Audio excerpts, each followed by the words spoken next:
রাজনীতির ময়দানে নবাগত হলেও কথাবার্তায় কিংবা বডি ল্যাঙ্গুয়েজ কোনো অংশে যে একজন নেত্রীর তুলনায় কম নয়, সেটা ভোট প্রচারের মাঠে ঝাঁজেই বুঝিয়ে দিচ্ছেন রচনা বন্দ্যোপাধ্যায়। প্রচারের ময়দানে কোনো ফাঁক রাখতে চান না বাংলার দিদি নাম্বার 1। তাই তো শুক্রবার হুগলির মা বোনেদের নারী শক্তির বার্তা দিলেন রচনা। শুধু তাই নয়, ভোটে জিতলে যে হুগলিবাসীর জন্য পুরস্কারও অপেক্ষা করছে সেই কথা ঘোষণা করলেন তৃণমূলের তারকা প্রার্থী।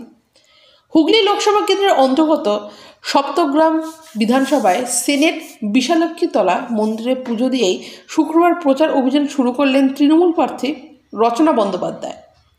অভিনেত্রীকে দেখার জন্য স্থানীয়দের উৎসাহ ছিল চোখে পড়ার মতো। মায়ের কাছে পুজো দিয়ে আগামী দিনে হুগলিবাসীর জন্য কাজের প্রয়াসে প্রতিজ্ঞাবদ্ধ হলেন রচনা বন্দ্যোপাধ্যায়।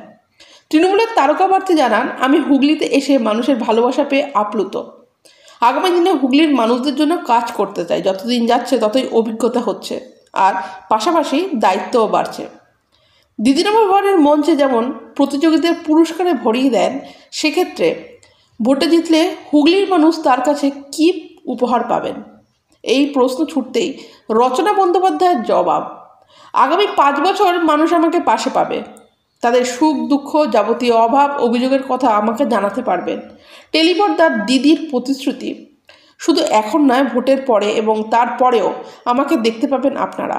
তারকা প্রার্থীর সঙ্গে এদিন উপস্থিত ছিলেন সিঙ্গুরের বিধায়ক বেচারাম মান্না, ধনিখালীর বিধায়িকা অসীমা পাত্র, সত্যগ্রামের বিধায়ক তপন দাশগুপ্ত, হুগলি জেলা পরিষদের সভাধিপতি রঞ্জন ধারাসহ তৃণমূলের শীর্ষস্থানীয় নেতৃত্ববৃন্দ ও তৃণমূলের কর্মীরা।